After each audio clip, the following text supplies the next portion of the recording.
Hey everyone, welcome to our channel फलक तक। आज यूपी बोर्ड के लिए कुछ महत्वपूर्ण क्वेश्चंस हैं। Chapter journey to end of the earth by Tishani Joshi. Tishani Joshi इस चैप्टर की राइटर हैं। बहुत ही अच्छा चैप्टर है ये।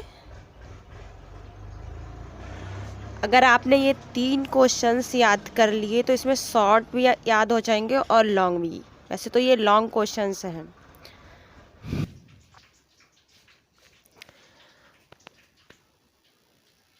Question number first, what was Academic Shokalski? What was its mission and how it is accomplished? Academic Shokalski क्या था और उसका मिशन क्या था, and how it is accomplished, और उसने उस मिशन को कैसे पूरा किया। Academic Shokalski was a Russian research vessel. Vessel mean ship, ship की बात की, जहाज। एकेडमिक शोकाल्स्की एक रशियन जहाज है। Its mission was to reach the coldest, driest, windiest continents in the world. इसका मिशन ये था कि दुनिया में जो सबसे ज़्यादा सूखा, सबसे ज़्यादा ठंडा, सबसे ज़्यादा तेज हवाओं वाला द्वीप, वहाँ उस द्वीप पर पहुँचना। मतलब दुनिया के सबसे ज़्यादा ठंडा, तेज हवाओं वाला और सूखे द्वीप पर पहुँचना। So it was accomplished when Tishani Joshi started her journey. इसको कैसे पूरा किया गया? इसको पूरा किया गया व्हेन, जब Tishani Joshi started her journey from Madras. Tishani Joshi इस चैप्टर की राइटर हैं। जब उन्होंने अपनी जर्नी मद्रास से शुरू की, crossed 9 time zones, 6 check points, 3 bodies of water and many ecospheres. 9 time zones, जब वो ये यात्रा शुरू की उन्होंने, तो 9 टाइम्स जोन से गुजरना पड़ा, 6 चेक पॉइंट से गुजरना पड़ा, और bodies of water, 3 bodies of water, 3 समुद्रों से गुजरना पड़ा, और एंड मैनी इकोस्फियर, और बहुत से वायुमंडलों से उन्हें गुजरना पड़ा। मतलब उस रास्ते से उन्हें जाना पड़ा। She had to travel over 100 hours using different modes of transportation such as ship, car and aeroplane. She had to travel. उन्हें कम से कम 100 घंटे से ज़्यादा यात्रा करनी पड़ी। यूजिंग डिफरेंट मोड्स, अलग अलग ट्रांसैक्शन, मतलब यातायात, परिवहन के, मतलब अलग अलग परिवहनों से उन्हें यात्रा करनी पड़ी। एज सच, जैसे शिप, जहाज में भी उन्होंने सफ़र किया, कार में किया और एरोप्लेन में भी किया। तब जाकर उन्होंने इस मिशन को पूरा किया।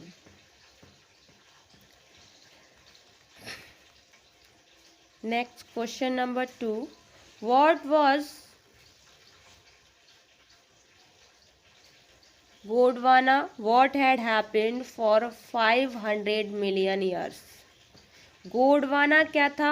What had happened for 500 million years? 500 million साल पहले क्या हुआ था?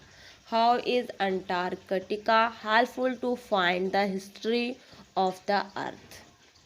पृथ्वी का इतिहास जानने के लिए अंटार्कटिका क्यों महत्वपूर्ण, मतलब हेल्पफुल है, मददगार है। What was Gondwana? Gondwana was a giant amalgamated southern supercontinent which was excited 650 million years ago.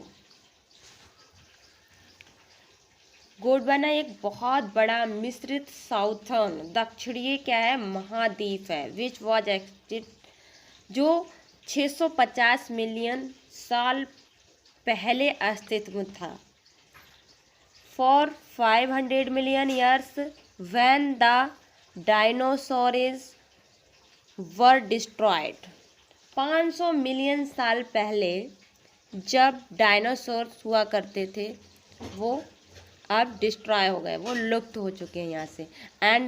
लेकिन ये जो बात चल रही है गोंडवाना नाम की, वो 500 मिलियन ईयर्स पहले की बात चल रही है।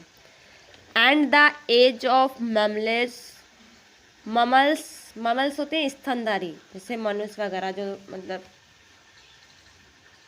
हम लोग सब ममल्स में आते हैं, स्तनधारियों में, ममल्स स्तनधारियों को बोलते हैं। Got underway the Gondwana land mass was force to separate. 500 million years पहले जब डायनासोर्स थे जो वो डिस्ट्रॉय हो चुके हैं अब, और जो स्तनधारी हैं वो अंडरवे, मतलब अब उनका वहाँ से जीवन प्रारंभ हुआ था। Shifting the world globe much as we know it today, मतलब जब डायनासोर लुप्त हो गए थे, उनकी प्रजातियाँ लुप्त हो चुकी थी और हम लोगों का मतलब जीवन वहाँ से शुरू हुआ था, जो आज के टाइम में भी हम लोग इस तरह से रह रहे हैं। Antarctica is helpful to find the history of the earth. जो अंटार्कटिका है वो पृथ्वी का हिस्ट्री जानने के लिए बहुत हेल्पफुल है, बिकॉज क्योंकि it hold in its ice course and 500 million years old carbon records trapped in its layer of ice. क्योंकि यहाँ पर आइस कोर्स हैं, यहाँ पर बहुत ही बर्फ की परतें हैं जमी हुई, यहाँ पर वहाँ पर 500 मिलियन ईयर्स ओल्ड कार्बन भी है, वहाँ पे कार्बन का पूरा रिकॉर्ड ट्रैप किया हुआ है, आइस की लेयर्स हैं वहाँ पे। If we want to study and examine the earth past, अगर हम स्टडी करना चाहें एंड एग्जामाइन मतलब जांचना चाहें द अर्थ पास्ट, पृथ्वी के पास्ट को, present and future, Antarctica is the place to. अगर हम उस पृथ्वी के पास्ट को जानना चाहते हैं, उसे एग्जामाइन करना चाहते हैं, जांचना चाहते हैं, तो हमें अंटार्कटिका जाना पड़ेगा। इससे बेहतर और कोई प्लेस नहीं है जो हम पृथ्वी का इतिहास जानें। सबसे बेहतर प्लेस अंटार्कटिका है, जहाँ पर हमें पृथ्वी का इतिहास पता चल सकता है। Next question, What was the student of ICE program? What was its aim and why it became a successful program? Students of ICE program क्या था? वहाँ पर एक स्टूडेंट्स ऑफ आइस प्रोग्राम किया गया था। तो पूछा जा रहा है कि स्टूडेंट्स ऑफ आइस प्रोग्राम क्या था, व्हाट वाज इट्स एम, उसका एम क्या था, उद्देश्य क्या था, and why it became a successful program, और वह एक सक्सेसफुल प्रोग्राम कैसे बना। Students of ice was a program headed by Canadian Geoff Green. Students of ice जो प्रोग्राम था वो कैनेडियन जियोफ ग्रीन थे, एक कनाडा के रहने वाले, उनके द्वारा वो स्टार्ट किया गया था।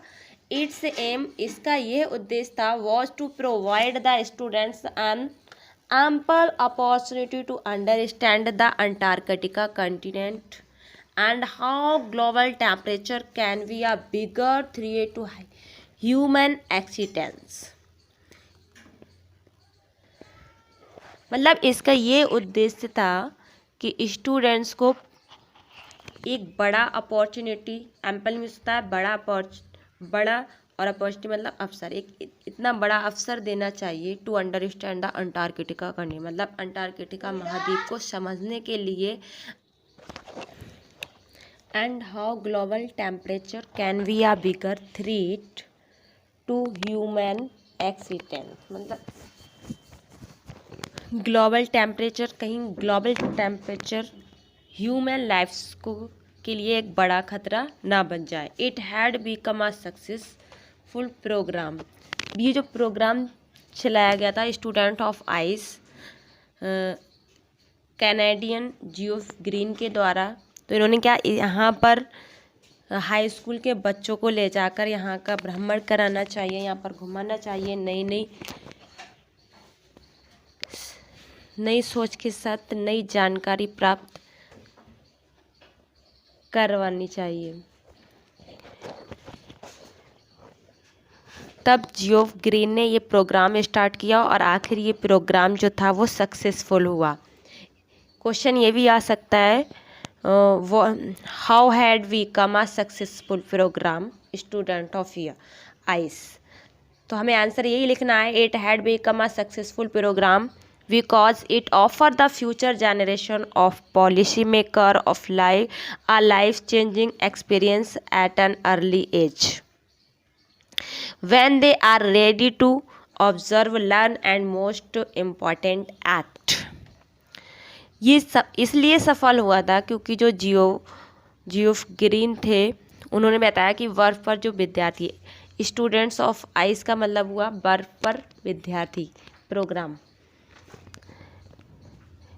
इसके द्वारा वह नीति निर्माताओं की भावी पीढ़ी मतलब फ्यूचर जनरेशन को उस छोटी उम्र में जब वह कुछ ग्रहण करने, सीखने और सर्वाधिक महत्वपूर्ण बात करने के योग्य हो जाए, ऑब्जर्व हो जाए, तब वह उन्हें जीवन परिवर्तन करने वाले अनुभव प्रदान करे।